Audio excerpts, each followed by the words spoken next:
Three, two, one. Ta-da! Ta-da! Hey everyone, my name's Captain Jack. Welcome to Trek Central. We're live for the 6th week now. Thank you to YouTube for actually making it possible on the old live dashboard, which is still working. I'm joined by Mr. Ketwolski tonight. How are you?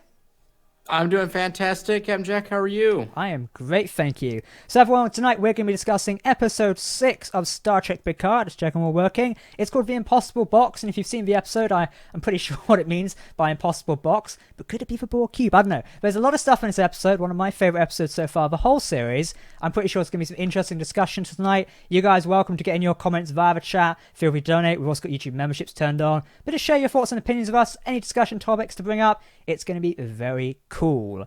So yeah, let's jump straight into this. Actually, before I do, by the way, I have a funny thing to share. Thank you to Michael Parker for donating $5 before the stream had begun. I was sat here waiting for Nick to turn up about 10 minutes ago and just scrolling through Instagram with headphones on, and suddenly as someone donated, as Michael donated, and a red alert sound blaring, and it frightened the life out of me. It's like, what the hell? What's going on?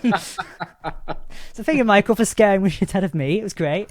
Anyway, Picard episode 6. This was a pretty interesting one. I think I say that every week, but I do definitely mean it. Because, I think so, yeah. Wow. Yeah, definitely a lot of stuff going for this episode. But the Hugh and Picard moments, I feel like we need to mention them because that was fantastic. Jonathan Delarco, Sir Patrick Stewart, some great chemistry on screen there. What did you think about that to kick us off?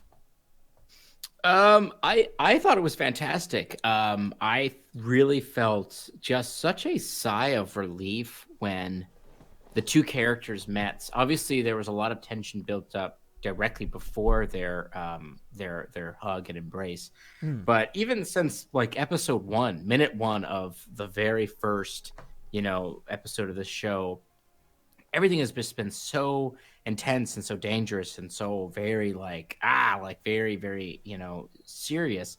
And just the opportunity to have this character that we know and love to be there to just offer his support to just aid Picard was just like such a like a relaxing moment. It's like, Jesus, thankfully somebody in this universe is a nice person still. I know. I see a lot of people saying that, like, hooray to Hugh, the first person who's actually happy to see Picard turn up. And it's kind of true because everyone so far is like, oh, you again?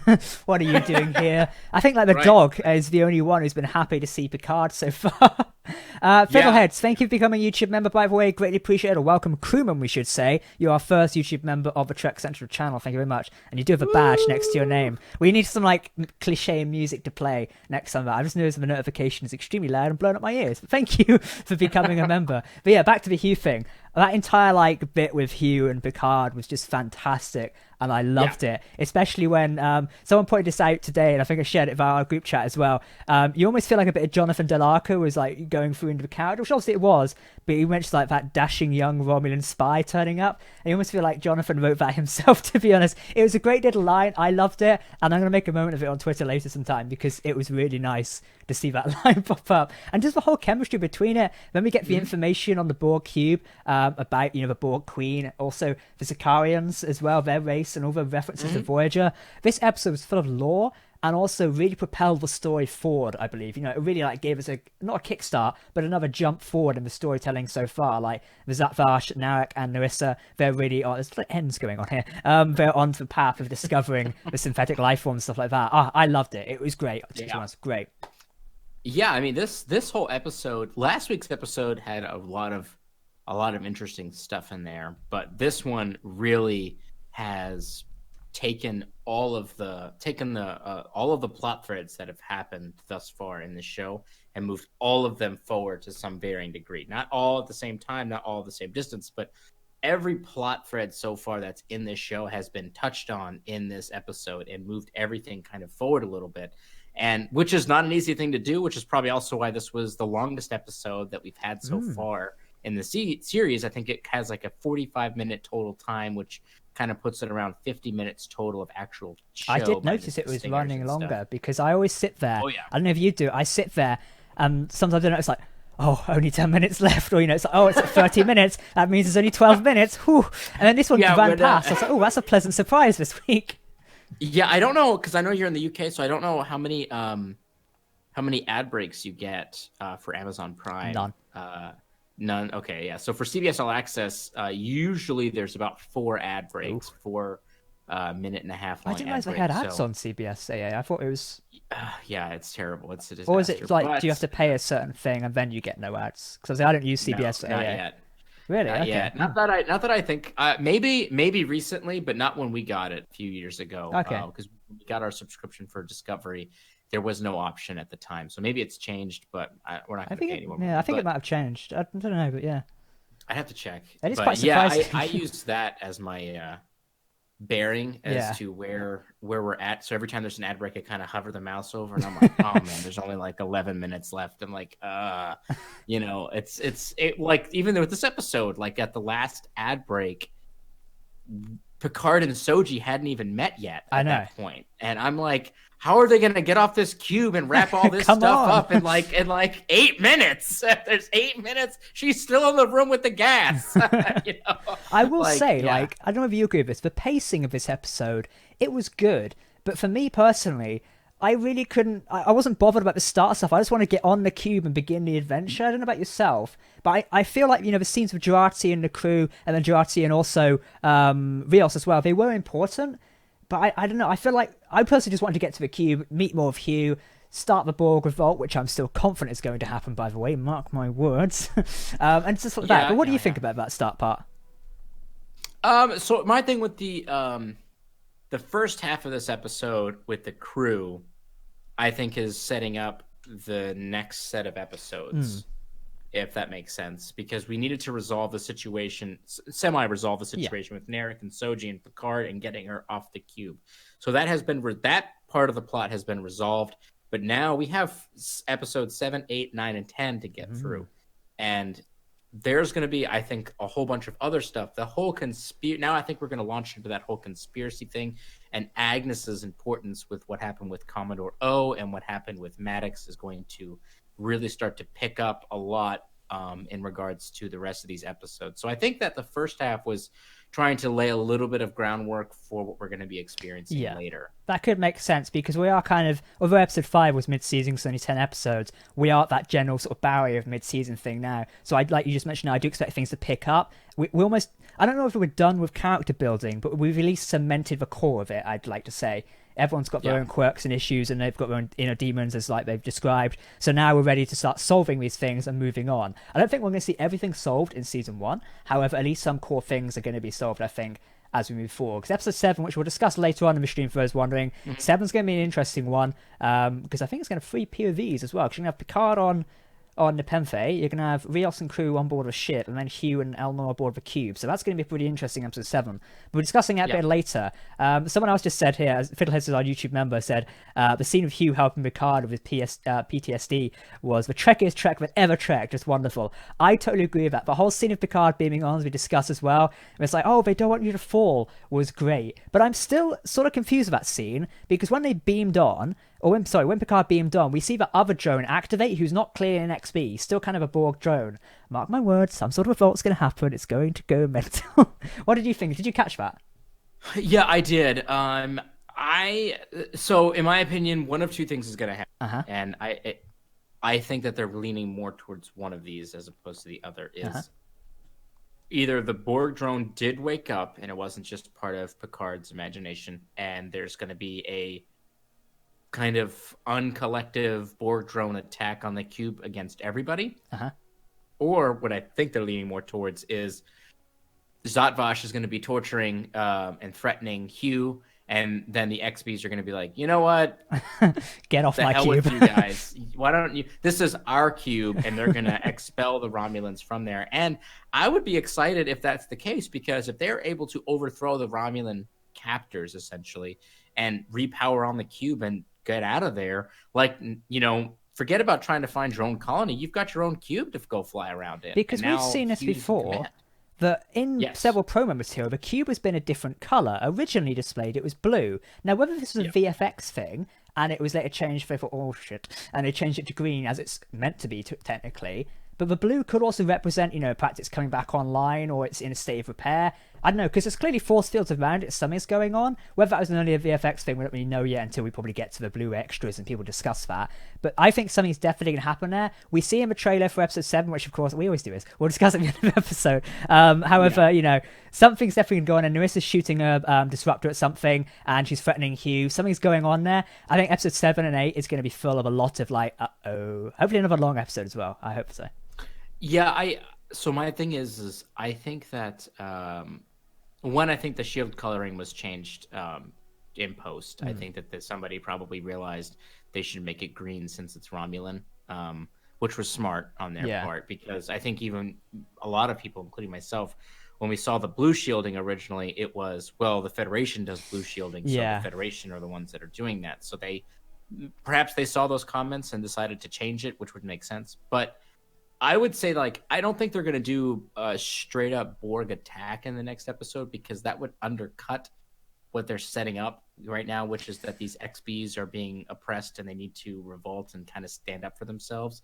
I think the XBs are going to get their revolt, like you're saying, and they're going to kick. I don't think they're going to kill all the Romulans. I think like Narek. Yeah, Narek, his sister, like they're just gonna flee, you know, on some ships. The plot armor allows them to escape. right, exactly, and yeah, that's what. Or perhaps they find the Sakaran, you know, fucking whatever the hell it is. Teleporter Gate of Destiny. Yeah, the Stargate. We'll call it the Stargate now.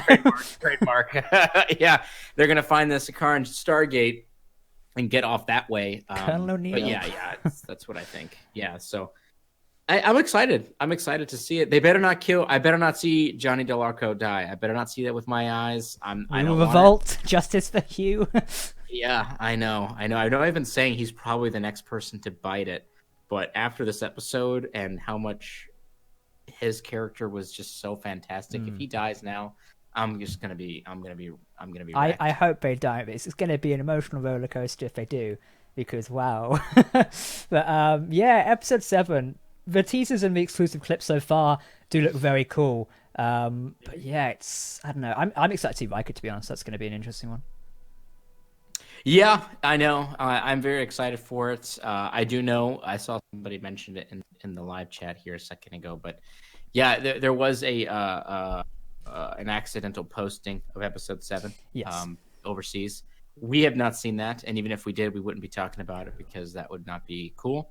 But so if anybody, I'm bringing that up just because if anybody did see that, please don't be talking about it in the chat. That's like way beyond advanced spoilers, and we don't want to talk about that stuff. No spoilers here. Thank you to Amir, who's just donated $10. Not a big fan of the prophecies in Star Trek, but the past Romulans must have had some knowledge of the future, possibly due to time travel, even if they had something to do with the Borg. Funny you should mention time travel, actually.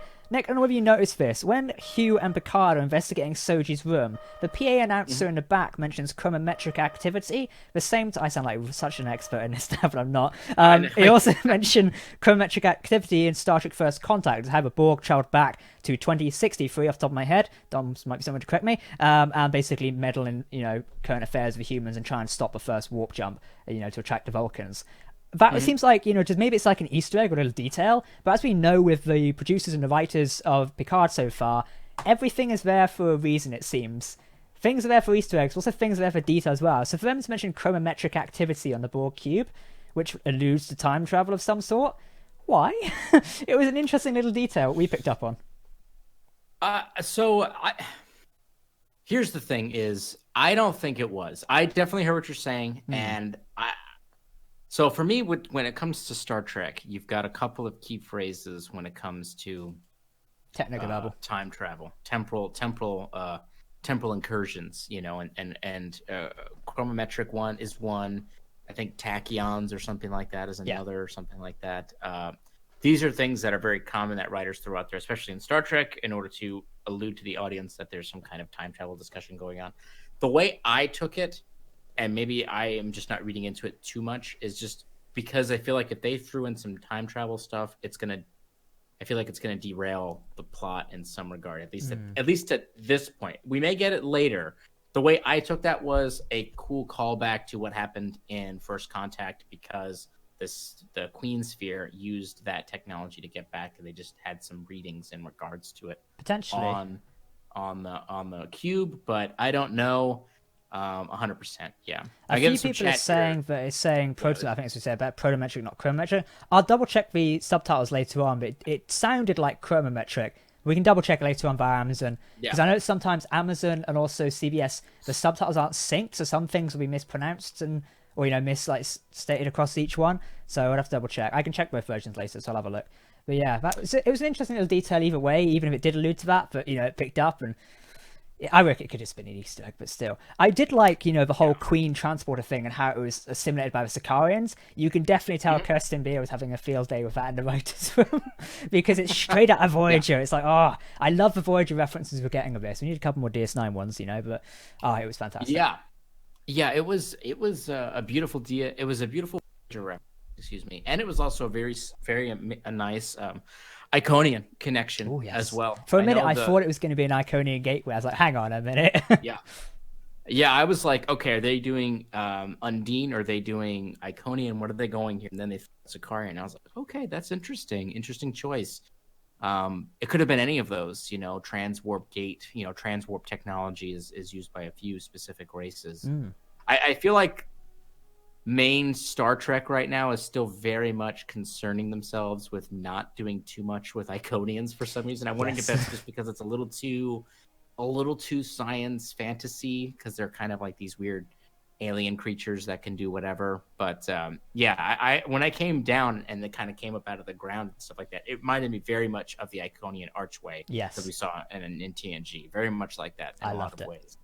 Yeah, I thought it was great. It was a great little wave, really from travel around it. And also it makes logical and canon sense as well. That gateway, I guess, or Stargate is what nickname it, did allow the Sicarians to travel to wherever they wanted to. And that's the whole reason Voyager tried to basically buy one off of them and then suddenly traded one, and it didn't work, as we know, because it still took them 7 years, to get home. And it was a very good episode. I do recommend people watch the episode. Fantastic one of Voyager. I really like Voyager's early season anyway. To see that pop up was fantastic. I did have to double check them. I was like, oh, they submitted a race in Voyager. Then I went, oh, that race. Yeah, they deserved it, to be honest. F those guys.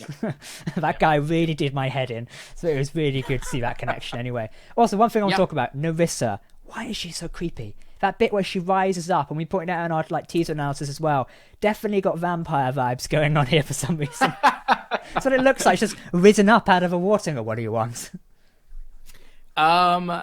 She is, and I mentioned this in my review. I watched it, but she is. I like her character. Yeah, because she is one-dimensional in a lot of ways, and everybody else in this show has got all of this depth and complexity to it.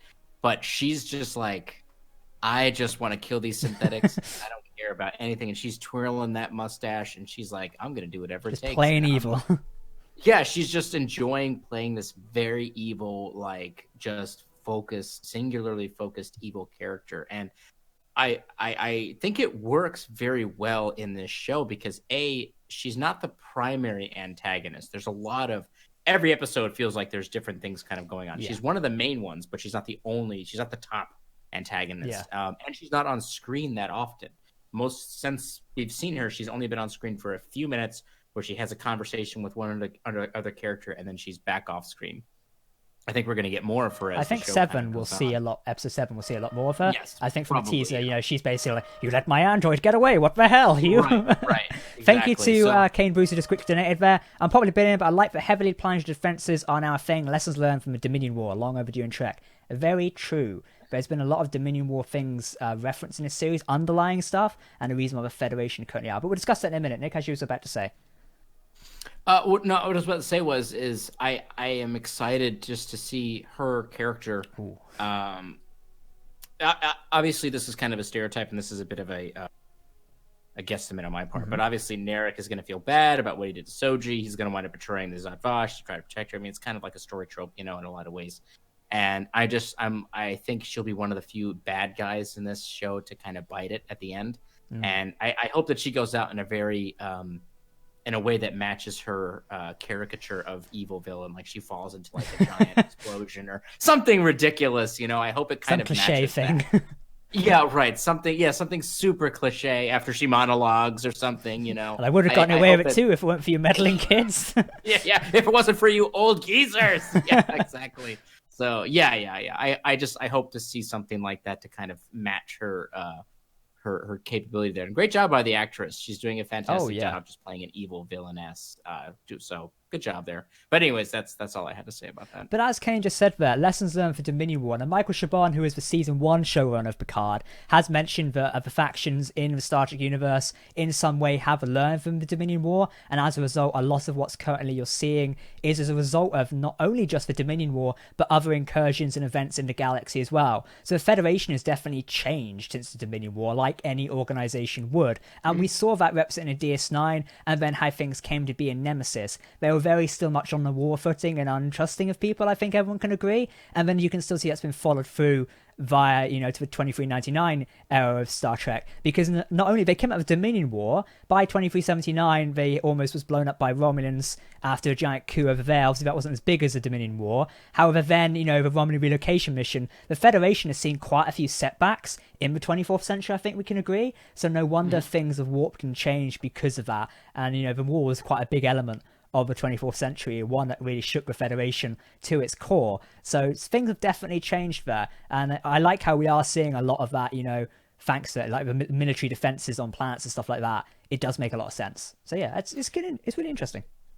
Yeah, I mean, it definitely does, and it's, again, that's like those subtle things that the writers and the producers and everybody are able to do that kind of flesh out the universe, as utopia as people like to imagine Star Trek land is, the Star Trek universe is, it is still very much impacted and molded based off of warlike scenarios. I mean, the Dominion War one is a very good one where they have these planetary defenses, but even the decades, the hundreds of years of Cold War battling with the Romulans caused a lot of people to react negatively to the idea of saving them that we saw in Picard.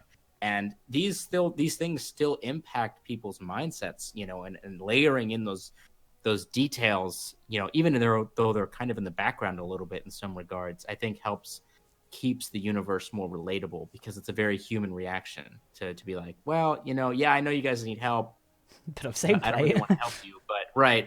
And yeah, we just got our asses kicked and we're all super friendly and we're going to help out and we're all exploratory, but I'm also going to install some badass, planetary lasers and defenses too, because I'm tired of getting my planets destroyed. Yeah, for sure. Up until the Mars one got hacked. GG to whoever did the firmware security on that one. Who used Norton Internet Security? Come on, guys. It's Commodore. Oh, so that way somebody could look and say, oh no, that's terrible. Terrible. Oh, sorry. Ketwolski will not be joining us next week. And neither will I be on my own channel. I'm shutting it down. That's it. Yeah. So quickly, a lot of people saying, references to the undiscovered country as well. You're correct there. I feel like, Picard is almost referencing it in a way. We are seeing similar sort of vibes, instead of the Klingons, it's the Romulans who've suffered a great, disaster. Obviously one being a little bit bigger. Kind of, it is on par at the same time. And then also elements of the Federation and other factions not wanting to assist here. And we are seeing something similar inside of the Federation this time. Only at this point, it's not been discovered. In the undiscovered country, it was wrapped up in under a month practically. Here in Picard, it's been going on for almost now 15 years later. People still haven't really solved the issue that caused the Federation to withdraw. As Rafi mentioned and a few other things have mentioned, there's definitely a conspiracy going on. I have a feeling in episode 7 we might see more of that unravel, as we suggested earlier, and towards the end of towards episode 10 we are going to see that conspiracy come to fruition, and hopefully it solves itself. Big Starfleet vessels appear at the end, save the day, big phases, and that's just a dream, but you get the point. It's going to be solved. Speaking of which, before I forget, I did get a wish in this episode that I've been asking for the past 9 million weeks now. We got the Enterprise, albeit only a PNG, but hey ho, at least we kind of got the Enterprise in there. That was it. It was only a still from First Contact, but hey, it counts. Someone had to actually add that in, so I'll count it as new stuff in a way. I mean, we got an enormous amount of footage from First Contact, which I was surprised by. And I have no way of verifying this. At least we don't have any way of, maybe on the Blu-rays for the behind the scenes we'll get more info.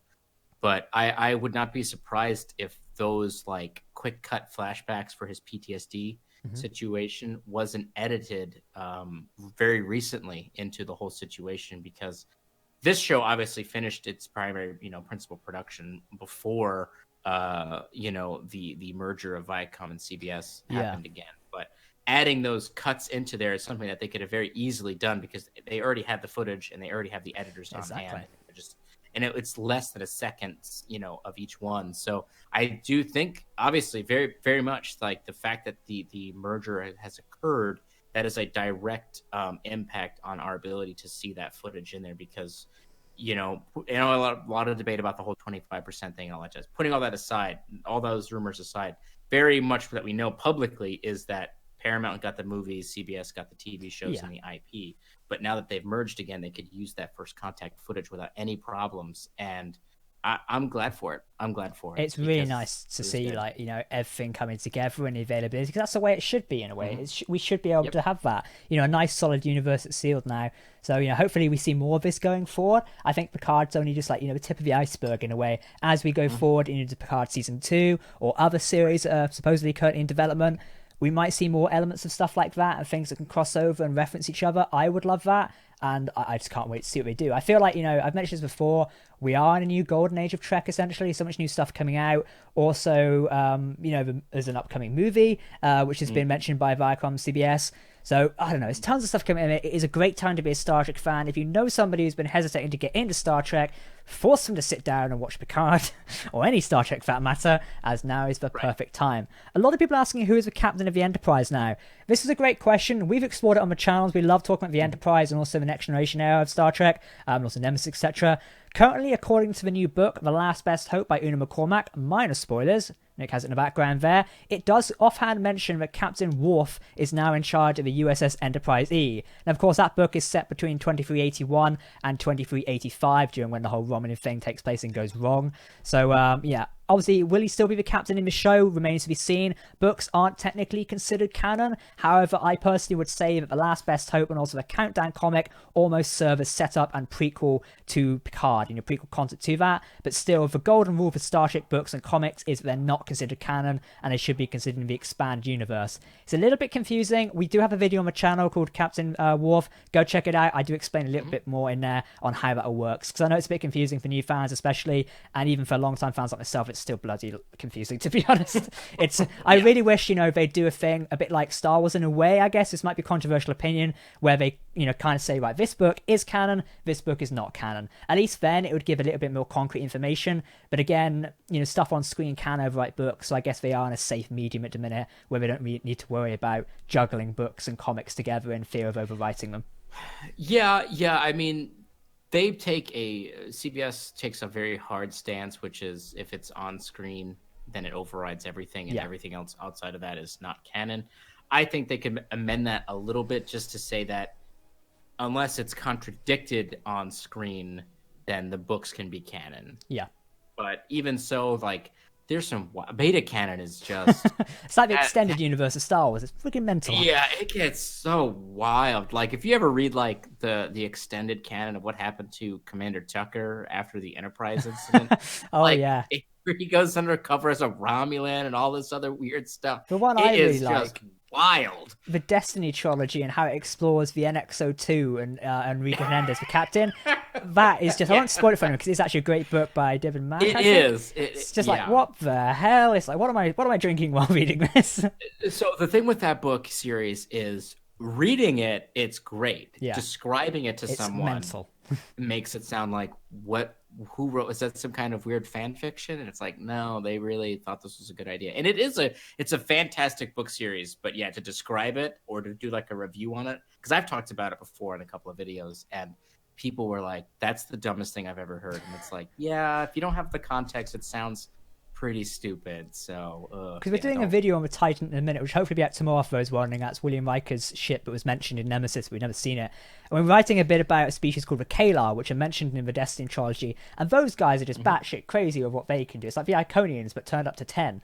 It's they exist in this place, and suddenly they accidentally created the border. What the hell? It's a mental. It's just crazy, to be honest. Go read the books if you haven't already. Although they aren't actual canon for Star Trek, they are a great read by some very talented authors. I really enjoyed them, and hopefully we get more book content. I personally really think The Last Best Hope should be cemented as a setup/prequel and core canon to the Star Trek universe. I think it's what it needs. It sets up a lot more, and as we've done our book review, you can check it out on the channel as well.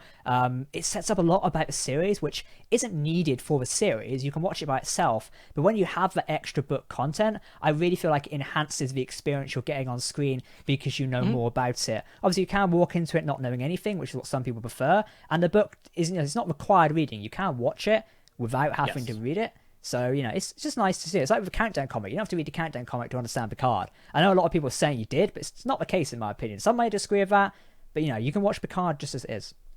If anybody says you have to read the Countdown comic to understand Picard, I invite them onto my channel, and I will verbally kick the shit out of you because that's impossible. No, it's that's right. It's getting wild here. No, it's the thing is a lot of people. The reason I get fired up about this is because when the comic and the book were announced, I think it was either at San Diego or New York Comic Con. I forget which one. Something like that. I'd have to check my dates, but it was announced. It was at least one of the Q3 or 4. conventions. Yeah. And a lot of people were like, "Oh, great! Here comes the required reading. The required reading. If the show's not good enough to be told in the episodes, it's not good enough for me to watch." On and on and on and on, and without even giving the idea of the fact that they're just trying to explore more about the story and letting it kind of speak for itself, people just prejudged it, and then all those people kind of fell silent once the comic and the book came out because you quickly realized that neither one of those were required reading it. Like you said, it just expanded upon the universe. I mean, the comic really was just an origin story for, Laris and Javan. And then also Raffi as well, technically. And Raffi, and Raffi too. And also, kind of pseudo-canonize the Odyssey class. But, and then the book, did I don't want to get into spoilers because that's a bit more, but it just expanded a little bit more about what was kind of going on, and none of it is required reading. None of it was. It's just fun to explore more of the universe. However, I do encourage people to read those things because they're fantastic. Una McCormack, a very talented writer. If Dom was here tonight, he's not here tonight, unfortunately, he would really go on about her books. He loves them personally and her Cardassian fixation, which is fantastic. And also, Kirsten Beer co-wrote the comic herself with Mike Johnson, I believe, wasn't it? I think it's Mike Johnson. He's wrote a ton of Trek comics. And also, Kirsten Beer is writing the series. And she's written a ton of Voyager stuff. But I love the Countdown comics. They are a real pleasure to read and enjoy every month. And thank Christ for that Odyssey thing. I jumped with joy exploring that one. I was on a plane reading that one. I couldn't wait to land to actually make the video. It was hilarious. Yeah, for sure. I say all those things, but with the caveat that they are awesome. It's fun. And I know that Viacom CBS just announced, along with a whole bunch of other stuff that they did on Twitter, that we have a whole slew of new Picard novels coming. I'm hoping they're going to be set up in like a series or something, which is going to be cool to explore it. I wonder how it's going to explore it, whether it's going to explore like certain other parts, because at the minute, like The Last Best Hope runs up to 2385 off the top of my head, and kind of finishes there. I don't want to spoil it because it's just like recently come out. So it finished at a certain date, but still there's a lot of Picard's timeline we've not explored yet, particularly between 2385 and now 2399. We get tidbits of information, but still a lot of stuff has apparently happened in that time which hasn't been explored. For instance, the Romans didn't just instantly become refugees overnight. It's more or less, obviously the supernova happened, but the show hasn't really explored the actual supernova event. It's mentioned it, but we've not seen the planet blow up, unfortunately. I would have liked to have seen it. I'm not that mental, but you get the point. So something's not explored it, really. Yeah. I feel like, the effects, obviously the effects have been explored to a degree. However, the actual event itself has not been seen nor massively spoken about. So therefore, I feel like another book could potentially explore that time jump there. And also other characters, because The Last Best Hope did focus on Raffi as well, and also a few other key characters who I won't mention because it's minor spoilers. So there's plenty of other characters in Picard which the extra years could focus on, I feel like. Particularly Rios is one of them. Yeah, I mean, just off the top of my head, a Rios book, a 7 of 9 / Fenris Rangers. The Fenris Rangers. The Kuat Melant would be a fantastic book, or even a graphic novel or something like that. Yeah, there's so many. Well, yeah, comics. I actually was talking to somebody today about this, and what the writers and the producers have done at this point with the Picard series is not just make a Picard show, which in itself is a very challenging thing to do, but they have to establish the world of 2399, 2400, whatever it is. Oh, definitely, yeah. Because if they want to play in any more stories in this realm, in this sandbox, the whole thing has to start to get fleshed out, because if you just do like a really quick story and don't bother to do any world building, and we've seen a lot of examples of that in major productions now where there's lack of world building. If you don't do that and then you try to make another show, like if they tried to do a Fenris Ranger show, and I have no reason to believe that they are, but if they tried to do that, and it didn't have the proper world building done at the beginning of this one, it would feel weird. It'd be like, who are those again? And I don't really remember. Yeah. And what's going on in the universe? They have to establish all this stuff so that books and comics and even STO, and any future shows or movies that want to exist in this part of the time period have something to kind of go off of. So it's a huge, enormous responsibility. Definitely. And I think they're doing a great job with it. They're really establishing what's going on. There's certainly like massive stuff going on behind the scenes, which is great. As you just mentioned, the Quat Malat, by the way, the ending of the episode 6, where it fades to dark and you hear Elnor go, "My friends, choose to live." I thought it was a great ending, to be honest. It's a great way to end it. Because it's going to go batshit crazy the next one. Yeah, hopefully they don't just fade to black and then pick it up with them being captured. I need more Hugh running down corridors. Yes, we do, with that beautiful Hugh hair that he's got. It's fashionable. Very fashionable. Yeah, very fashionable. Hugh, because you're worth it. yeah. Because you're worth it. Yeah. Maybe it's Maybelline. Yeah, it's I want to see some more of that. I do not think Elnor is in any way at risk of dying. No, I don't think it would be very. I don't want to say stupid or dumb because it sounds a bit like a slightly abusive in a way of saying it. I think it'd be a mistake to get rid of his character now, particularly because he's become a core part of the crew. And also, I feel like it'd be a waste of a character anyway, because we've only technically just met him. Removing any of these characters at the minute is a high risk. Obviously, Hugh, technically, yes, we've only just met him in a way, but he is a legacy character, essentially. He's been around, has a large legacy, so it wouldn't be as risky as getting rid of, Rios, for example, or, Elnor itself. What do you think about that? Yeah, it would be ridiculous. And also the surrogate father relationship that they're attempting to establish with him and Picard would be completely undone if they kill him in a way that Picard would not be able to mourn his death or even know about it. That would be ridiculous. Yeah, no, I just want to get that out there because I saw some comments about that where they're like, "Oh, I think they're going to kill Elnor." No, I don't. No way. No way. Because we dedicated a whole episode to go get him. And then it would be really. Like you said, one episode later? No. It would not make sense. And I feel like, he's not had massive amounts of screen time, in my opinion, discounting episode 4 as that was centered around him. I just feel like we've still got more of his character to explore, in a way. That's my opinion. Yeah. I feel like, we need to see more of him, and there is more to see of him as well. And I love, the interactions between Elnor and sort of Picard. It very much reminds me of Data and Picard, but also Spock and Kirk as well. It's like, don't say that, and they've said it. Yeah, it definitely has that vibe to it. My problem with Elnor right now is that he's doing fun things, but I don't like him as a character yet. Okay. Because we haven't spent enough time with him. Yeah, ultimately. We just haven't done enough, and I'm really falling hard for Rios. I love Rios. Yes. He's the man. And post Maddox's death, Agnes is also touching me in a certain way. Okay. Do you want to talk about that? What's going on there between Agnes and Rios? That whole scene was a bit of a weird one. Now, for me personally, because I'm at a stage of my life, romance stuff isn't my cup of tea in any sort of media. You may be different from it. Mm-hmm. I can't stand romance stuff. I'm not saying it's bad or anything. I just really couldn't stand it. I'm like, oh, this is very civilized. I'm like a typical British person when it comes around to it. It's like, oh dear. But no, that whole scene was a bit weird. But I almost saw it as like, it's almost like she's attempting to manipulate people in a way. I'm not sure. It's either she could think she's manipulating the crew to be like, oh no, how could she do anything? She's fine. And Rios may be getting a bit carried away.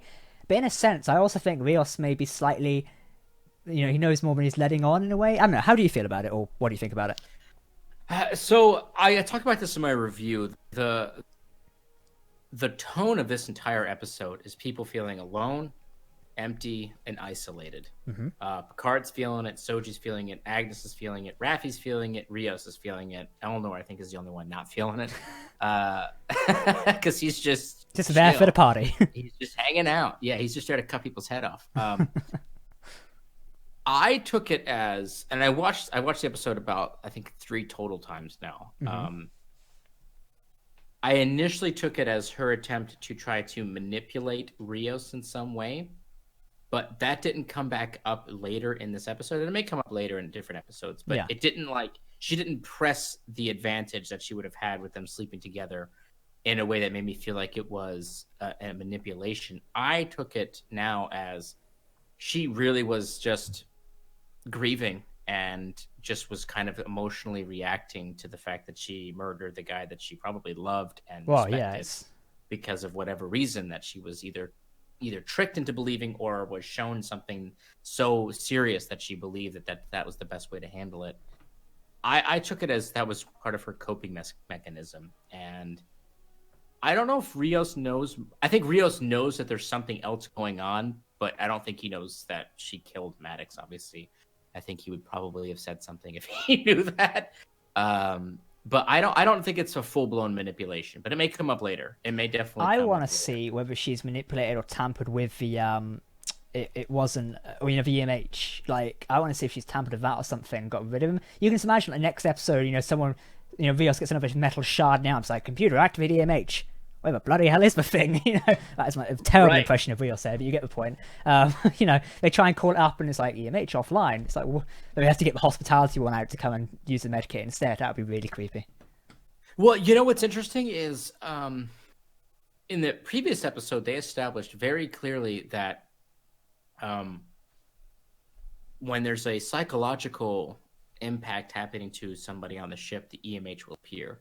And Picard has basically kind of a pseudo panic attack when they start talking about the Borg and the Cutis and stuff like that. And he goes back to his, holographic den. And I was actually expecting the EMH to activate. Yeah, because he did pop up quite a few times. It was a bit annoying. It is like the early version of a Doctor. It's like, how may I ever go away? Right, exactly. And that's why I was like, oh, he's going to pop up, but he didn't. So that made me think maybe she has done something to the EMH that they're not aware of yet, and that because everyone's so focused on dealing with this Borg cube, they haven't thought about it yet. And I think it's going to come up, especially based off of the previews for episode 7, because they're stuck in the tractor beam. Somebody might get injured, and they're going to be like, where's the EMH? And then the EMH is not going to be there, or the EMH is going to show up and it's going to come. Sure. So let's quickly move to discussions about episode 7 for a minute, as we might as well, because we're always dying to speak about the next episodes and our predictions and theories for it. But the whole thing looks really cool. The Lacerina I keep saying the Lacerina. Lacerina trying to get away, getting trapped in the tractor beam, and Rios basically just throwing his holograms around the place. It's looking really cool. And I'm loving where it's looking so far. And also the previews of Narissa threatening Hugh, don't you dare do anything to Hugh, and the whole thing just going around in there. But also, obviously, William T. Riker and Deanna Troi, they've obviously on the Penthe, I think it is. It's implied that's at least where they are. And makes sense why Picard would go there. It aligns with the trailers and him saying, like, I had nowhere else to turn to. I started this adventure with a crew. Now I've got nothing. It's like, well, we've come full circle at this point. Back to episode 1. Now we just need Zaban and, the dog to turn up. Yeah, exactly. I brought number 1, and we can tear some Romulans apart. No. It's an interesting. So for episode 7, obviously, we're gonna go visit the Rikers. I'm curious as to why he goes to visit the Rikers. Of all people, yeah. Right. Not to say that they won't help, because he knows that they will. But just a couple episodes ago, he was adamant about not asking for help from them. And for a good reason. I think we've talked a lot about that in the past. But I'm curious as to why he decided to do that as opposed to going back to the vineyard where Larissa and Jaban would be, because they already know what's going on. And they are two, assassins of the Tal Shar, who, no offense to Riker and Deanna Troi, probably could kick a few more asses than those two, I'd imagine. I just don't see Deanna with her gardening gloves and Riker with his apron kicking too much ass, And I don't have anything against them. It's just that it doesn't speak the same level of truthness of ass kicking as Jaban and Laris. But it's interesting. I'm curious as to why he did that, but obviously we're gonna find out what his intention is by doing that, and maybe he's gonna call up old Captain Worf. Enterprise is coming straight in. And the Enterprise is coming. Yeah, I still think we're going to get that at some point. The Enterprise is going to show up. Worf's going to be in command. And Man, I would just, my head Tough would little explode. ship. Yeah, tough little ship. If that would happen, I would be so happy. But yeah, I mean, obviously the focus of next week's episode is connecting with the Rikers, them escaping the Borg cube. The Zotvash are going to probably deal with the Borg XB uprising. Yeah. These are the things that are probably going to happen in the next episode. Now, something that I don't know how familiar with any of our audience is tracking this. Up to this point, we've hit almost, now that we're hitting the Rikers, we've seen almost everything that was displayed in the previews at this point. Yes. Except for a specific sequence that we have not seen yet. And I don't know if you know what I'm talking about. Can I guess which one first you're going to talk about?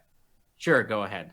I remember a scene from a trailer where there's this group of people standing around some sort of circular object which pulses. It reminds me of Destiny in a way, for anyone who's played that game. And then they will like scarper away. Secondly, by the way, I feel like there's stuff missing from the soundtrack. Because it mentions chapter 1 as well. I feel like there's more to come that we've not seen yet. And it makes sense that promo material wouldn't reveal the last couple of episodes. It would be a bit dumb to do that unless they're really manipulating it. But you're correct. Yeah, continue on though. No, you're right. That's the scene I'm talking about. And that's the only thing left that we haven't seen yet. So these next 4 episodes are very going to be unexpected because everything we've already seen. We've seen the Maddox stuff. We've seen the Icheb stuff in the trailers. We saw the Borg cube in the trailer. Everything we've seen in the trailers already, except for that group of people standing around that circle that just, expands outwards and then has this whole situation kind of, like that whole like pulse or whatever it is. So... And I don't know what the hell that is. I don't know what that is. The Conclave of Eight, That's maybe? what I'm thinking, because me and TJ were tracking this from episode 5 when Rafi mentions it. The Conclave of Eight could be a thing. I'm trying to find a picture of it somewhere over here, but I don't know if I have one.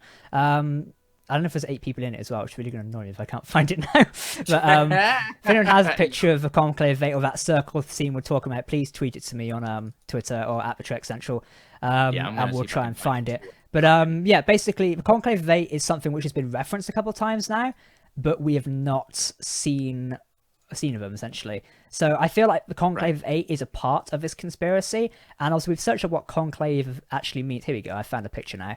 How many people are actually around this thing? Let's open up the full screen. 1, 2, 3, 4, 5, 6, 7, 8, okay, 9, 10, 11. So it's way more than 8. But it looks like this is from the Amazon Prime trailer. It does look like there's some sort of shrine or something going on here with some sort of circular object which is more futuristic than its actual surroundings. So whether that's Borg tech or something else, I don't know. They almost look like priests. I don't want to say priests, but it almost look like monks or something, doesn't it? They're all robed sort of characters. Almost look like they've got hoods. I'd like to say Romulan-ish haircuts. Could be Vulcans, I don't know, but it's obviously, I think it's going to be Romulans. They don't want to confuse people between both at the minute. I don't know, something's definitely going on there. I'm not sure whether we'll see that in episode 7. The only reason why I say that is there was a still from one of the trailers of Lassemina's crew stood on a sand planet, and you see Rios in his wife. I feel like this could be episode 8 or 9. And that is true. That is another one. Yeah. So there's, bottom line being, my point bringing that up is that we're running out of footage. Another trailer. We have 4 full episodes left. Well, maybe another trailer, or they're really trying to, I think, set it up in a way that there's no possible way commentators like you, me, or anybody else could really accurately guess exactly what's going to happen. Give me 5 minutes. Right. They're like, we're only gonna give you this many shots, and then the rest of it's gonna be on lockdown, and you guys are just gonna have to write it out.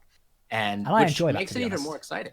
True. Yeah, it makes it very exciting. And I explain it sometimes because we speculate a lot on this channel. I know some people don't enjoy it because some of our speculations turn out wrong. But for me, I love speculating about what's going to happen. It's almost a part of pop culture for me because I'm so ingrained, I know you are as well, with the canon and the lore and the aspects of these characters. I really like to know what's going on in the show. At least I like to think I know what I do, but I never usually do. But, it's like I remember sitting back here 10 months ago and we was chatting about what Picard could bring to the table and what could happen with it. And, but now it's like, they say those 4 episodes, there's not much we've seen. We've seen Riker sat at the table and on the lake and stuff like that, Picard turning up. The footage just stops at episode 7. Past that, we haven't seen anything apart from that one little clip there for people standing around the circular object. That's it. Nothing else has been seen. Yep. So yeah, it's definitely The teaser for the end of episode 7 is going to hopefully give us a little bit more, but obviously it'll only display episode 8 unless they do like, coming up on Star Trek Picard as like a mid-season trailer in a way. But still, dropping a mid-season trailer at 7 is a bit odd when you've only got 3 episodes left. So yeah, I think I don't think they're going to. I really don't. I would be floored if they are. Yeah, I think I'm gonna keep it secret.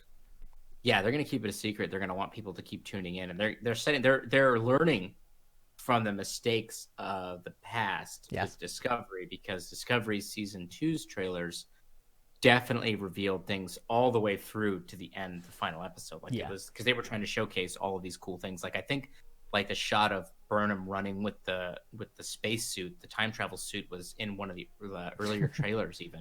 And so they've definitely learned quite a bit from there, and they're being very, very deliberate with how they're showing this footage, so that we can't just flat guess.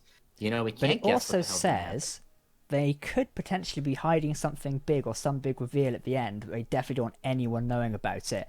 Typically, when like productions do this, the ending is almost like a make or break thing in a way, because no one saw the Enterprise turning up in season 1 of Discovery. You could almost guess it in a way because it was in that time period of where it was floating around in space. Mm-hmm. Right. But it's like, Picard's being, like I say, super secret about what's coming up in 8, 9, and 10. So I reckon, something's definitely going to pop up there. And I want to quickly discuss something. There's a few people in the chat mention this. By the way, guys, if you'd like to get any comments for us to discuss towards the end of the stream in the chat now, feel free to let us know, and we'll discuss some of your points. So start mentioning them now. A lot of people are mentioning, by the way, the Queen thing. So at episode 1, we see, is it the 5 Queens or something like that? 5 Queens. Then also we see further references to Queens in this episode. Hugh mentions the Borg Queen, then also the Romulan Queen, which a lot of people are saying the Romulan Queen's a throwaway line. I personally don't think it is. However, that's been discussed a few times. But also a lot of Queen references, but also the letter Q as well. It's, a lot, and we know how much you like the old Q reference, but, there's a lot of stuff with Q or Queen related to it.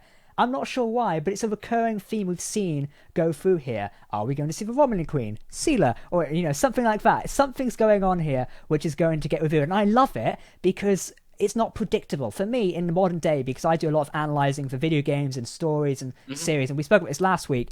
I hate it when a story's predictable. Anthem, get out. That story was so predictable. Same with like games like Destiny. I hate it. So when a story like Picard is so intriguing and there's multiple like layers there, I love it. I don't know how you feel about it, but it's like, I really like it ingrained in it. I really enjoy it. So the thing is you know how I feel about the Sela references. Yes. And that I believe that she's going to show up. But looking at it from a show perspective, they have alluded to nothing that Sela would appear except for that line from Q, which may or may not mean anything. It could be a throwaway line. Like, I agree with you that I don't think it's a throwaway line at all. I think it's definitely alluding to somebody showing up, likely to be Sela. But you're right to say, like, this is a make or break moment for the end of the season, because this not only has to resolve all the questions that they've raised, or the majority of the questions that they've raised in this season, but it has to set up the second season.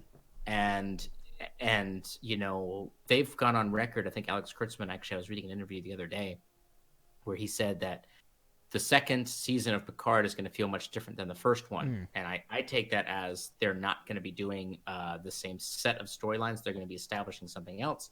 So, right, like they're trying to plan. I think once we see what happens at the end of episode 10 and we understand the whole season, they've probably been layering in bits and pieces that set up the finale that we're not even tracking on, that we're not even aware of yet. And it's going to be really fun to kind of see those things kind of all connect. And then, it's going to be the make or break moment, and I'm sure it's going to make it. I'm sure whatever they have planned, I hope a Q deliverable. I think a lot of people are looking forward to that.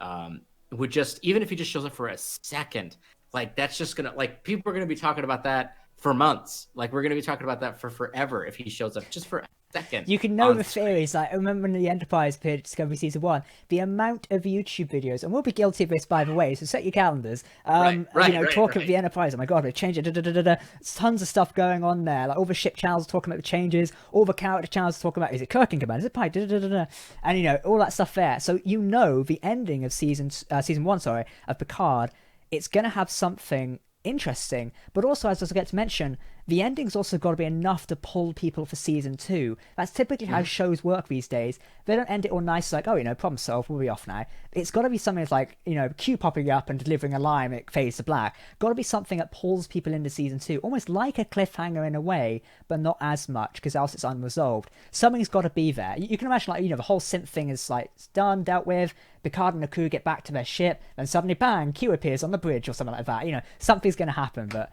I don't think it's going to be Q, though. I mean, Michael Chabon, as teachers pointed out as well, Michael Chabon, the series shown for season 1, did push back on the theory via one of his Instagram Q&As. But again, producers are well known to basically say things sometimes when things are going to happen, they push back. But I don't know. It's up for debate in a minute what's going to happen. We are just going to have to wait and see, ultimately. We are. And yeah, we're going to have to just wait and see. I mean, we're going to have theories. But yeah, I'm very, very excited to see what happens, though. And that's the thing is we're running out of theories. We're going to have a lot more theory discussions. Like, this is pretty much it, after this, at the end of this episode 7 this week, we're going to get our preview for the episode 8. And that's going to be all we really have to go on for the rest. Like, that's it. We're going to have that little 10 seconds of clip. And then probably what they release in the Ready Room as well, for the podcast. And that's all we're going to have to base all of our wild theories on.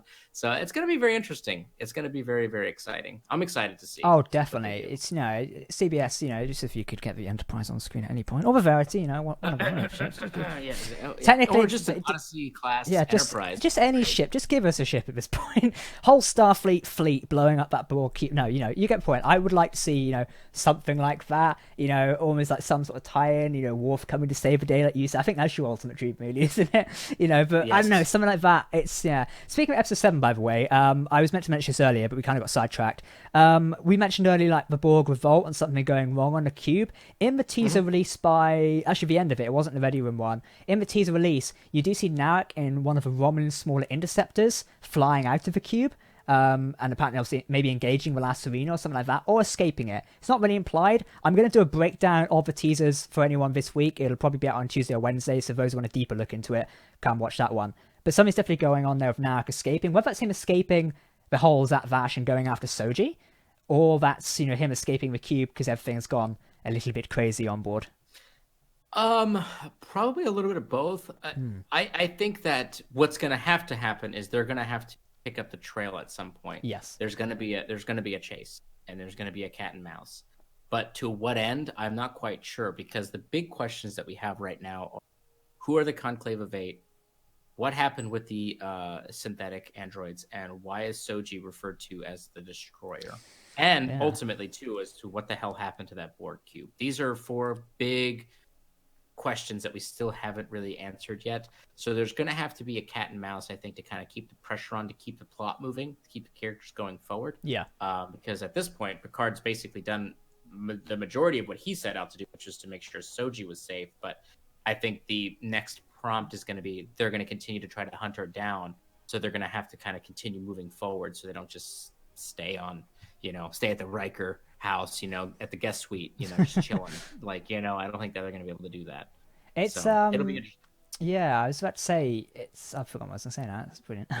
One of the other things as well is Narissa knows the location of the, or supposedly knows the location of the synthetic workshop, as we're kind of calling it, or, Soji's creator's lab, which is Malak's in a way. But it's also interesting because I guess we should have spoken about episode 6 as well. When they do the flashback scene of Soji, walking around her dad's area, and obviously Daj is most likely somewhere, she sees herself being created in some sort of wooden fashion, and I guess it's sort of almost like a dream sort of thing. The father's face is blurred, but it's implied Malak's created them, so why would the face be blurred unless he was hidden from their memory for some certain... It's a point that stuck out. A lot of other people mentioned it as well. Why would the dad's face be blurred unless it's someone we're not meant to see yet, or something like that? What do you have any thoughts on that? My thought on that is, one, I think that what she was going through was a deliberate AI program that Maddox had put in to allow the Asha twins to self-activate without, going crazy and start killing everybody. Yeah. Or panicking. So I think that she was accessing that program. I think that Narek was kind of forcing the hand a little bit to kind of make it happen sooner than probably was intended. And the face reveal, I think, is going to be not Maddox is the one who built them. Yeah. But there's a lot of implication as to who their father is lineage-wise, which kind of gets some gray area there. Obviously, we're under the impression that the actual father is Data. Yeah. And I think that that's why that individual's face was hidden. I think that there is another element to the creation of the Asha twins that we're not quite sure about yet. I think there's another shoe to be dropped. Somebody else was involved that we're not 100% sure on, because it didn't look like Brent Spiner. It did not look like the actor they had hired to play Maddox. It didn't look like either one of them. It actually looked like Bashir in some regards, just by his physical hilarious, stature. wouldn't it? We actually got Bashir in the series. Yeah, I would be love surprised by that. I guess it wouldn't technically make sense to have him there, because he's not he's a medical doctor, not a cybernetics or cybernetics. You get the point. I don't know. Yeah. So I don't know. I'm not sure who else it could be that we know of, whether it's a known character or someone different. If it was someone different, would there be a reason to hide their face? Or if it's someone we know, then obviously there's a reason to hide the face, so you don't want to give it away yet. I feel like that's, again, one of the little mystery threads that's unsolved. It could just be, perhaps it was corrupted and it wasn't showing it, but it just seemed like an odd thing to blur the face in a way. I think it was set up. I think it was, again, because the sub-program, this program designed to slowly reveal the true heritage of who they are, is developed in a way that allows them to experience certain elements of it while still being able to come to terms with it over a period of time, as opposed to it all coming together like immediately, just hitting them like full force. So I feel like the face is going to be revealed. I don't think it's hidden for no reason. I think that it's not just hidden in this case, it's not just hidden for Soji's sake. It's hidden for our sake, because there's something else that's going on that we're not 100% sure on. I guess as well, I just thought of this while we were discussing it. When Soji's looking through her pictures and stuff like that, I don't think there's a single picture of a father.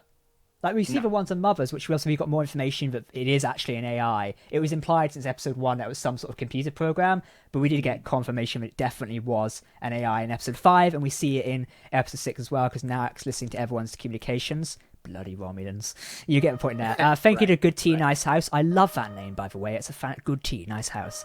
Having Silo appear in a cliffhanger world, yes, it will be. We chatted about that a little bit earlier. You can go back and take a look. But I think after next episode, we'll probably talk about it, maybe a detailed video a little bit more, because I know Nick has some great theories on Sela. But yeah, I was mentioning, there's no pictures of the father there, which is an interesting one. So yeah, it's more to be seen there.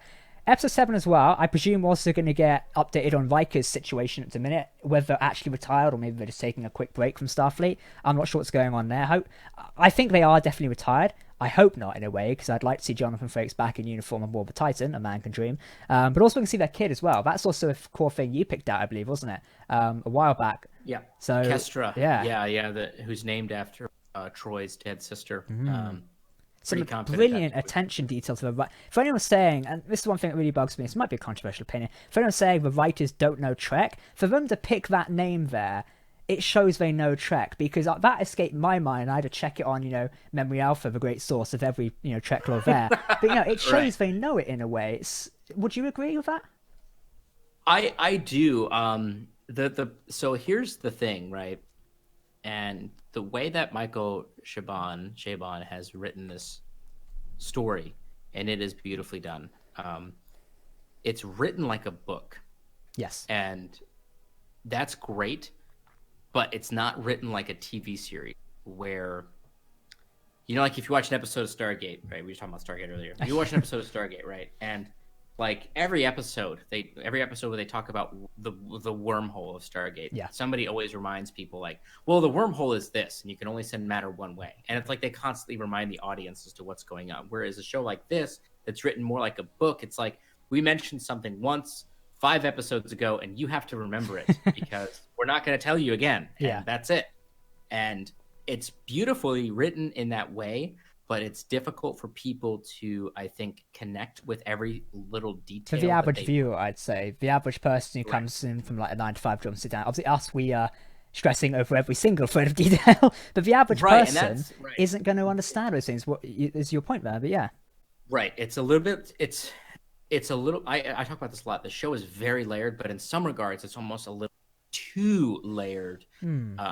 to where if you don't go back and watch every episode at least twice, there are huge plot points that you're not going to remember or that you're going to miss entirely because it happens so quickly, and then they move on to the next thing. And again, it's a beautifully written story, but it demands that you watch it multiple times in order to fully grasp what's going on. And you miss a lot of those details, like you said, like, Kestra, like, that's just one thing, but like, and yeah, there's some obvious ones, like when they were on Free Cloud and they saw like Quark's bar and Morn's hairstyles or whatever it was. Like, those are obvious Easter eggs that people can pick up on and see very, very quickly and clearly. But there's other things that people just miss entirely, and because it's so tucked in there, and people think like, oh, this is just dumb sci-fi. They don't know Star Trek. They don't know this. But no, they do know, because they've clearly have spent time to really do a lot of research to ensure that they get it as close to the source material of 50 years of Star Trek canon as possible, which, by the way, is an impossible task. There's too much Star Trek canon out there. Things are going to overlap and contradict occasionally. Trek has been known to do that 50 years. Someone pointed out on Twitter there was like 3 books written for the Next Generation on how it contradicted canon all the time, which is hilarious. Right. And it's Star Trek contradicts itself sometimes within the same season show, sometimes within the same episode, and it's like, oh, okay, but that's okay, it's part of it. And sometimes you just got to kind of suspend your disbelief a little bit to embrace the plot. If you're getting hemmed up on it too much, you don't want to let it go, so that you don't provide any feedback or good criticism, good constructive criticism, but you don't want to get so hemmed up on it that you can't even enjoy what's actually being presented to you at all, because then you've just lost the point. You've lost the point entirely. It's like the lore, like embedding, and you're right as well. It's required viewing of watching 2 of them, and this has been described as like a 10-hour movie in a way. So once all 10 episodes are out, you can sit through and effectively watch them. And when I was ill the other day, I watched through all 3 episodes while sat on a sofa, and it is like a mini movie in a way, because that would have been around about 3 times 40. Yeah, that's quite a long time to watch it. And you think 10 hours, that's going to be essentially 10 hours you're going to have to watch. It's quite long as well. But it's all enjoyable. Like, you can lose yourself in it, which is really nice. So, it's just, I don't know. There's a lot to explore at the minute, and hopefully it all comes to fruition and nothing gets lost. Like I say, stuff's mentioned once, and then it's not mentioned again. You have to remember it. Hopefully, people, when they reach like at 9 and 10, which are going to be the closer episodes, it's going to wrap up, and people are like, well, hang on a minute, where did that come from? In a way, if that makes sense. Hopefully it's all understood there, because obviously for Commodore O to pop up again, I think people will recognise it. The casual viewer might be going, well, who the hell is she? What's she doing here? Because she's not been mentioned or seen since episode 2 and 3, roughly. I think she's mentioned in episode 3, I think, off the top of my head. I can't remember now. So I have to go view Commodore O. Was she mentioned in episode 3 or 2? We saw her in 2. 3. We saw her in 3. No, 2 and... Oh, yeah, because she popped up again, didn't she? Yeah. Okay, so she's been seen in 2 episodes. Yeah. Well, because we've not actually seen that scene yet. That's one thing to point out. We spoke about it earlier. That scene's not happened yet. So I presume at some point the crew are going to go, Agnes, what's going on? We know something. You've murdered Maddox. You've broken our bloody EMH, supposedly, theory-wise. What's going on? It's like, oh, well, I was mind-melded by the creepy Vulcan Romulan woman. Right, and yeah, so we're definitely going to get that. And that's, I think, part of the stuff that they're building up for these remainder 4 episodes, because there's quite a few plot threads that kind of got resolved in this episode, but there's still so much more going on, specifically the whole situation with Agnes. I think that what Agnes was shown, the Conclave of Eight and this conspiracy, that's going to be the remainder of this series. Yes. And they've set that up quite nicely to where they can immediately start getting into those details and start figuring that thing out. I don't think we're going to get the Agnes reveal in episode 7. If at all, if we get it at this episode, we'll get it at the end, and then that'll be like the next episode 8 will be kind of focused on that. I don't think we'll get it. I don't think that'll be the main focus of 7. Because 2 things to focus on. In the Ready Room teaser, which was released, she basically says, while it's on the teaser there, she basically goes, oh, why don't we screw this and go home anyway? Implying that she's, lost all cause for Picard and synthetics. So, and it also makes like Rios and Matthew go, what the hell did you just say? What? How dare you suggest that we're in the middle of this now and you suggest that now? But also as well, I want to discuss this with you. What are Riker and Troy actually going to help Picard with? Let's speculate about this a minute. So Picard goes to them for help, as he says he has nowhere left to turn to. Now, presumably they're no longer in Starfleet, so it's not like Riker's got a Titan parked in the garage around the corner, is it? Or, you know, he's can't pop that one out. Or, you know, I was going to say a puddle jump thing, so he's talking about Stargate, but I meant a runabout. You know, he's not going to have those resources, supposedly. So something's going on there, but how do you think they're going to help? Unclear as of right now, other than a place to stay and take a story beat, take a pause. Yeah. But I do think one of the things that they could help out with, theoretically, is that Riker's probably got quite a few contacts in the Federation that can be used to kind of assist Picard in whatever that is they're trying to do. And he's obviously got probably a little bit more goodwill than Picard does, because I feel like everybody top level leadership of the Federation hates him for shitting on them during the interview episode 1. So he probably can't show his face. But I think if he needs to call in any favors, Riker would be the one to kind of do that. And it may even be something as simple as contacting the Enterprise in some regards. Wolf, I need you. So it'd be interesting to see, like with Riker's canon stuff, where he ended up, because in beta canon or the extended universe of Star Trek, and we'll be discussing this tomorrow in our Titan video, Riker eventually ended up by 2385 as a rear admiral, overseeing the Alpha sector or the frontier sector of the Alpha Quadrant, which is a new thing introduced at that time. So it'd be interesting to see where he ended up and whether, you know, he's Admiral Riker technically, but I think it's implied he's definitely retired at this point. But I could be wrong, and I hope to be wrong in a way. But it'd be interesting to see where he ended up in his career. And hopefully we do get those lore bits. And I think we will, because they've been very generous with the lore and content we've gotten so far. So hopefully. Yeah, I think he's retired. I'd be curious to see if he made Admiral. It would make sense. I mean, the reason that he pushed off making Captain for so long is because he wanted to stay on board the Enterprise.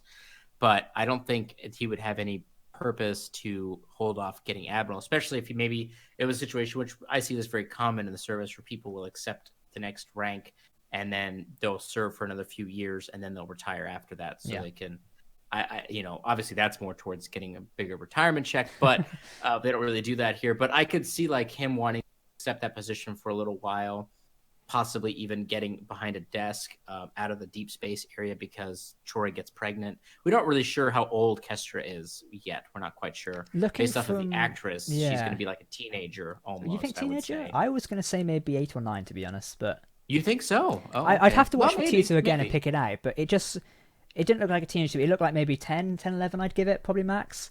It looked like a young girl walking around. Because I noticed in one snippet of, I think it was one of the NFL teasers we was watching, she was dressed up in like fancy dress or something, wasn't it? Or it looked like she was going to a Renaissance fair, I think you call it in the US, isn't it?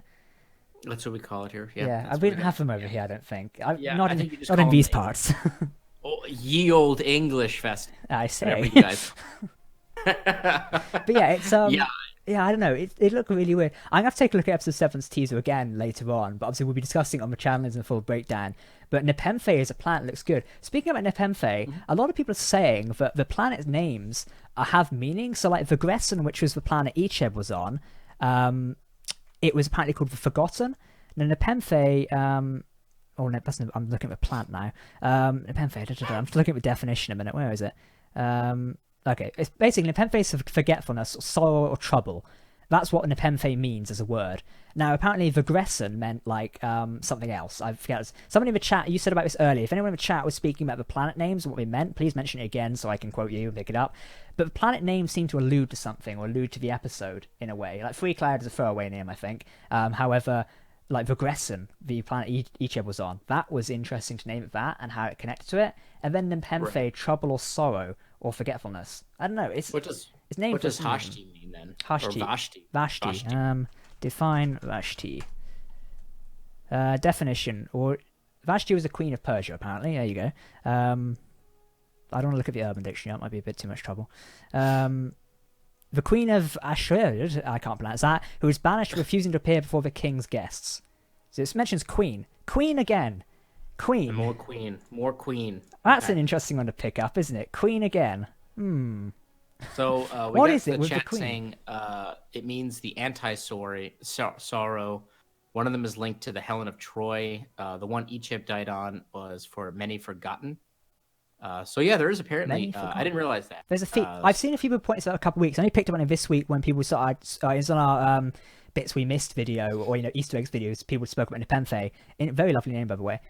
So yeah, I feel like there's more to look into that track for the next couple of episodes, because I presume they're also going to another planet as well, which we're nicknaming the Sand Planet at the minute. I originally thought that was going to be episode 4, but I was wrong. So yeah, there's something to track there and look into it, and we might have to make a separate video about it. Either way, there's certainly a theme going on here, and the writers are definitely playing with something. Also, that Queen thing. I didn't realize Vashti meant Queen again. We might have mentioned it a while back, but I just noticed it again. I don't know. There's definitely something going on there, is what I think. For sure, and the thing is I think with this show is a lot of, like we talked about before, like they do a lot of layered details. I don't think every detail has as much impact as others. Like Yes. There's a lot of detail about the orchids. They talk. Daj has orchids in her apartment. She says that her dad is like an orchid farmer that named an orchid after her. Yeah. There's orchids in the memory flashback that Soji experiences, the whole planet of them. I don't know if those actually have some kind of super important significance, or if it's just kind of like a fun connective thread. But yeah, I think that there's a lot of details in this show that may not necessarily be like the most important detail ever, like the top 10 major details you missed in Star Trek Picard, But I do think it just adds a little bit more layer, a little bit more depth to what they're doing. They're not just hitting the keyboard and saying, all right, that's the name of the planet. It's called. Someone's going for the dictionary going, come on, think of interesting thesaurus, come on. Right, exactly, right. So I think that there's a deliberate to it, which is cool, which is something I didn't know. I didn't know that until you just said that. So I feel like with this series, everything is being set up and put in place for a reason, which to me is great storytelling, as it means it connects. And it's not like they've gone, oh, we'll name it that. We'll name it after the writer's third dog's daughter or something like that. It's not something weird like that. How you sometimes hear stuff and name it like, why do you name it that? Oh, it was Stephen. Yeah, just we named it after him. Something weird. Like, I'm pretty sure the Next Generation and DS9 has some of those quirks there. Someone also mentioned about mentioning DS9. Speaking of DS9, this is from Donnie, who says, what are your thoughts, Jack and Kate, on a fan's attempt to convert the show with high def using gigapixel AI? Oh yeah, have you seen it, by the way? Someone's using AI technology. I forget the term for it now. Is it deep learning? Not deep fake. They're using some sort of AI thing to basically remaster DS9. It looks really good, by the way. Have you seen it? It's great. It does. I think that CBS might have an issue with it at some point. Eventually, yeah, they'll do it eventually. And I think that a lot of that, for those folks who watched What We Left Behind, the DS9 documentary, which was fantastic, by the way, and I recommend everybody watch it. But the discussion that they had remastered footage in there, and they had very limited remastered footage, and it took forever to do, and it was extraordinarily expensive. Right, and that's really the problem. Is it costs a lot, and I think CBS is just waiting for the funds to be available for them to do that, and for it to be timed in a way that will maximize the potential for a profit, whether they're waiting for a specific anniversary or what have you, or a tie-in to some DS9 characters maybe appearing in new shows, and they're going to time it for that, or whatever it is. I think they're going to do it at some point, though. Business-wise, how does something like that make money in a way? Because I've not bought a DVD since around about 2010, probably, or a Blu-ray. I don't own a single Blu-ray. I've never bought one, just because I've never needed it. I don't even own a Blu-ray player, apart from the Xbox. That technically counts. So if CBS say they remaster Voyager because it's the 25th anniversary this year, which would be perfect timing if they wanted to, if they put it on CBS All Access, well, okay, everyone's already got CBS All Access. No one's going to have to pay more to access that content unless they do like another bolt-on subscription thing, which I don't see is going down too well. So they have to factor in, how are they going to make this money back, essentially? Obviously, they could replace all the current Voyager episodes on there, but I'm pretty sure, and I may be wrong here, so feel free to correct me, but without the numbers, it's unlikely to know, how many people are subscribing for Voyager reruns versus how many people are subscribing for new, fresh content like Picard series, the upcoming Section 31 series, and Discovery, etc. How are they going to make their money back from that is my question. I know it seems like I'm being Mr. Negative here, but from a business point of view, it does make sense. They have to think about it. After you. Triangulum actually in the chat just gave you the answer that I was going to give you, which is that they license that to streaming services. They license that to Netflix. They license it to Hulu, to Amazon, whomever, or Sky One, or the Canadian version of that. I forget what the name of the Channel 4 or whatever. Sci-Fi It's called. TV and Sci-Fi Crave, TV, isn't it? yeah, the Canadian. Yeah, right. So they license that, and that they charge money for people to air it instead of the original ones. But even then, it has to be in a position where, right, it makes that kind of money back. And considering the actual real costs of it, and that could also be why they're waiting. Like, the technology isn't super new, but it's not super cost effective yet. So they may be in a situation where they're waiting for other technology to kind of catch up to where it's not as costly to do it. So that way, when they actually decide to go ahead and do it, they'll do all of Star Trek, remastering all of any of the episodes, and then they'll release them out so it doesn't cost quite as much. And for all we know, I mean, we're not insiders of the entire industry. For all we know, there are companies out there developing that kind of technology that they're just waiting for it to finish. And then once that's done, they'll be like, okay, now we can do it, and we can do it for a fifth the price, or whatever, whatever the cost is. So that might be the case too. Filmmaking in general is like advancing really well. Just like even production of brand new shows is changing rapidly. Like I'm a big fan of Star Wars. For those who know Star Wars Trek, don't get me started. But recently the shooting of The Mandalorian. I don't know whether you've seen any of this, but the way they made The Mandalorian is it uses that giant LED light things in your background and stuff like that. So these days, production companies don't even have to track it in the middle of a desert somewhere to film. You wouldn't even have to go to Vasquez Rocks, or have you want to pronounce that. Just bring Vasquez Rocks to the studio by recreating it on giant LED screens, something like that. So production's changing, so it makes sense that possible technology to remaster stuff, and we're already seeing someone using like AI or deep learning, stuff like that, to remaster it. Theoretically, I know it's not as easy. You could plug one in. You can't do that, unfortunately. You could remaster it that way. It's a technology CBS could use. And I think if there's enough demand for it, then it will show. Now, clearly, I think there is a demand in some way, because people have been so hyped about seeing characters like Seven of Nine back in Picard. They would love to see her in the prime days of, back on screen during Voyage and such. So, I don't know. There's definitely stuff to be seen there. For a variety of very creepy reasons. I didn't mean that. No, absolutely not. No, not what I meant. Now I'm going to be painted as that. Cheers. Yeah, I bet. Yeah, DS9 instead. No, it's all about Neelix for me. Thank you. Snippet. That's what Captain Jack said. It's all about Neelix. That's right. Yeah, no, Tuvix is what I want to see. No. Oh yeah. No, it's yeah. I mean, it's a situation where it's I think the demand is there. I think that they're just waiting for the right time and the right cost point to really go ahead and do it. And yeah, the thing with The Mandalorian, and if you haven't seen that, it's actually on YouTube. It's only like 10 minutes long or something like that. It's actually a really fantastic little BTS of how they did that. And it really works with on-set landscaping shots of like just background of mountains or ranges or stuff like that. I don't think they've got quite the technology to make it so that it worked for like a city or something like that, or like a ship or something. But considering how they did that with just giant screens almost, and you don't even see that on screen when you actually are watching the show. It's impressive as all hell. And yeah, I can't wait to see how they implement that for other feature presentations, which could also be something they could use for Star Trek. Because Star Trek loves going to strange new worlds that are just very kind of barren in some regards. So yeah, there's a lot of cool technology out there that will definitely, I think, impact the way that we're moving forward in Star Trek and previous iterations as well. So I'm looking forward to it. I think we're definitely in a phase, where Trek is back on our screens, bigger than ever in a way at the minute. With that streaming software going on, we're seeing Amazon pumping out merchandise as well for international Trek fans. There's a lot of stuff going around. I mean, obviously, got big conventions as well, and more stuff in development. Like we mentioned, a movie as well. It's coming out.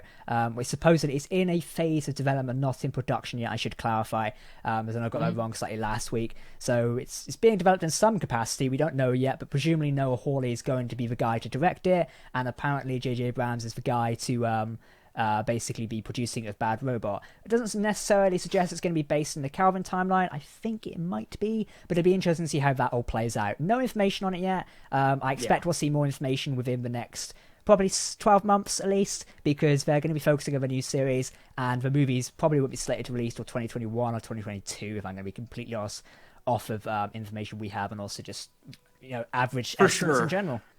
Yeah, the film is, and I want to stress that for everybody, make sure nobody leaves here thinking that we're saying one thing or another. It was originally theorized that it was going to be Kelvin, JJ was going to be back for production, Noah Hawley's in there for directing, and we have confirmed that it was announced officially by Viacom, Yeah. CBS. But the only thing for sure is that Viacom CBS has announced that the film is being, entering some kind of developmental phase.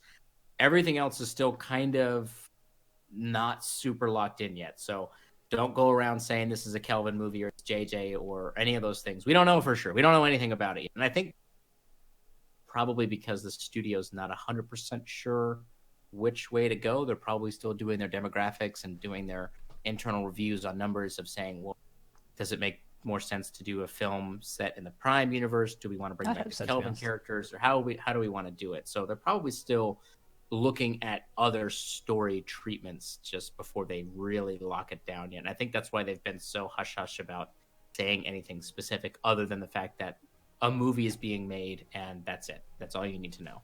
So, either way, I'm excited for a new movie because more Trek is better Trek in my opinion. Or, I love enjoying it. Whether it be set in the Prime or Kelvin timeline is a interesting discussion for another time, I think, as well, and like a deeper discussion. I would love one set in the Prime thing, because I think the more Prime stuff we get is great, but also the Kelvin stuff is nice to explore as well. I like the Kelvin crew. More Simon Pegg as Scotty, please, because I find him hilarious in anything he's in, and I really want a Cornetto now for some reason, but no. It also, people also just immediately pigeonhole Kelvin to being associated with the TOS characters that we've had for the first three movies, but now, it could be something else. Could be something totally different. That's a whole training track era. Of stuff. Right? Exactly. Oh, I wish. That technically be the same. So that would be the same. Yeah, you're right. But saying. I would still take it. A lot of people have been theorizing, like a TNG reboot, etc. I'm not sure whether they'd go down that road at a minute, simply because we're working with the current TNG characters on our screens now.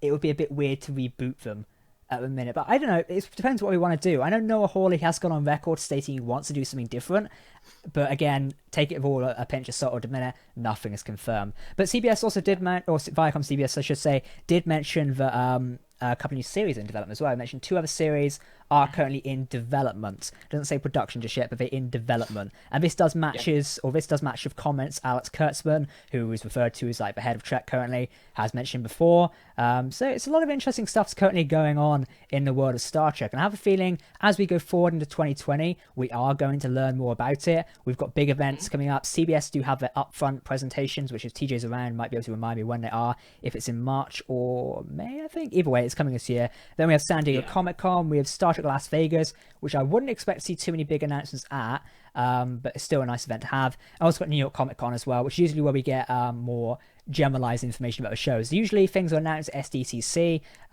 then we get more substance at New York Comic Con. So I think this year's going to be very busy for Trek. Pike series, please, which I think is a given at this point, if I'm going to be perfectly specific. I think there's a lot of stuff coming for Trek, and it's going to be an interesting year, I think, if you'd agree. Yeah, I agree. It's definitely going to be a very, very busy. I would say that it just feels like we're getting a lot of stuff, and so many different things are happening, and it's very, very exciting. And I just want to reiterate again for everybody watching that we have, we're keeping our ears to the ground as best as possible in regards to all announcements for productions and things like that. We haven't heard anything more in regards to the whole thing that broke a week ago with Pike coming out and all that stuff like that, other than the fact that we kind of know it's happening based off of everything that we already Kurtzman and everybody involved. It's heavily implied something is going on behind the scenes, but there is no official confirmation. I know a couple of articles broke, which I believe you spoke about in a video, or at least a couple of tweets, and that article did not. It was blown out of proportion, unfortunately. And this is something you've really got to be careful online to the average person. There is a lot of stuff claiming inside sources and leaks in general. Take them with a pinch of salt until it's from a verified source, in my opinion. You think you can agree with that one as well, or if not. But yeah, you touched on the Pike article that floated around a bit, didn't you? Oops, and it's not on the mic. No, yeah, definitely I did. And yeah, that's the thing is, I think me as I don't do rumors, whether they're good or bad. And that only references that article had was 2 insider sources, which is just, it gets me more excited. Oh, you had 2 things that you made up. That's great. The thing is we do our best to try to report on these things as fast as we possibly can with some kind of tangible attachment to a reality of real actual production things. And is the likelihood of a Pike show happening, I think, is very, very high, just based off of the things that we've heard and people have talked about within the production realm. And I think we're going to probably get that formal announcement sometime this year. I have a feeling it's going to be announced, because it's how everything plays out this year. I think it's definitely, I mark my words, I'll place bets, I reckon it's going to get announced this year. Not sure whether it'll be in production this year, but that remains to be seen. But we're keeping our ears to the ground, like Nick said, so if something pops up, we'll let you know, but only if it's concrete information, because there's a lot of, unfortunately, with just fandom in general at the minute, and pop culture in general, there's always a lot of fake stuff going around, and it's very unfortunate to have people's hopes getting up. And I know I read stuff sometimes, and I'm a big fan of Star Wars, as I mentioned before. I read a bunch of rumors like, oh yeah, they're going to make this, and it's like, now I think about it a bit more, I don't think that's true, but oh well, it's... Yeah, right, exactly. I know. Cool. Well, I think that wraps us up this week. We've been over about everything in episode 6, and also tons of theories for episode 7. Now, episode 7 airs this coming Thursday on CBS All Access, CTV Sci-Fi Canada, and also the Crave streaming service, and then on Fridays for Amazon Prime Video. Fun fact, if you are in the UK, you can usually watch Picard around about 11 PM GMT. It comes out a bit early than it's meant to. So yeah, just keep that in mind if you want to stay up and watch it. You don't have to wait until midnight. But episode 7 should be good. We are going to see William Riker and Deanna Troi back on our screens. I cannot wait for that. If you're excited for episode 7, catch our breakdown of the teasers, hopefully coming out on Tuesday or Wednesday this week. That's going to be interesting to discuss. And we've also got another video coming out, which I won't tell you about, but it's going to be interesting, hopefully. All right, everyone. Well, thank you, Mr. Ketwolski, for joining me tonight. It was a great pleasure, as always, discussing Trek with you. Yeah, thank you so much for having me on. I really enjoyed it. And thank you to everyone who donated as well. Fiddleheads for becoming our first YouTube member of the channel. And if you would like to become a YouTube member, you get a fancy badge as well, which actually levels up. It looks great. And you also get access to some fun emojis. I don't know whether I can trigger any of them. Have I got any emojis here I can mess around with? I want to show them off now. I do. There we go. People in the chat can see our fun little emojis now. I love them too. That's the Pike one as well, and the Picard. Look at those. But thank you to those who have become a YouTube member and also looking to become a YouTube member as well. Really supports the channel and is greatly appreciated. We'll be back next week. I think Bree might be joining us next week. She's away at a convention at the minute, but we're discussing episode 7 in great detail. And I'm sure, as we mentioned earlier, we're going to have a lot of speculation about what's coming up on the final couple of episodes of Picard, which will be 8, 9, and 10. As it's going to be interesting. All right, everyone, I've been Captain Jack. Thank you for watching us this evening. You can follow us on social media and Twitter being @TheTrekCentral, and we'll, of course, see you very soon. Live long and prosper, everyone. Goodbye.